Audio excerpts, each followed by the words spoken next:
muuqaalkan daawadayaasha daawanayo waxaynu ku soo qaadan doonaa gabadha ugu cagaha waaweyn la dunida.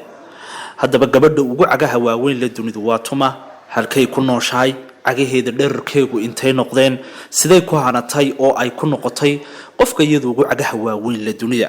muuqaalkan baynu daawadayaal ku soo qaadan doonaa ee sii sheer gareeya oo gaarsiiya walaalihiin si ay u arkaan dhacdadan cajiibka ah. gabadhan haddaba daawadayaal aad arkaysaan waxaa lagu magacaabaa Tanya Harper. waxay u dhalatay wadankaasi Mareykanka.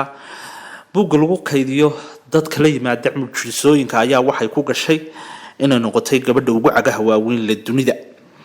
gabadhan ayaa sidoo kale waxaad arkaysaan quwadeedu inay aad u weyn tahay isla marhaantaana ay dheer tahay. gabadha ugu dheer dunida ayaa waxay ka yaraatay oo ay ka gaabnaatay 3 inch oo kaliya.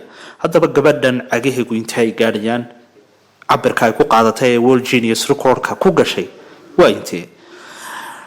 cagaha dhererka gabadhan waxa ay dhan yihiin oo dherer ahaan ay gaarayaan 33.1 centimeter. sidaas bay ku noqotay gabadha ugu cagaha waaweyn la dunida oo ay World Guinness Record-ka ku gashay.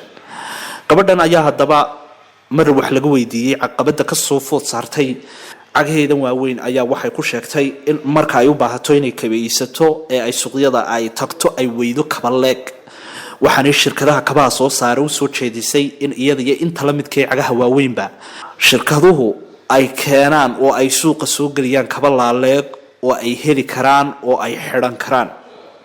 gabadhan isaas ayay ku gashay buugga lagu qoro dadka la yimaada mucjisooyinka ee World Guinness Record-ka.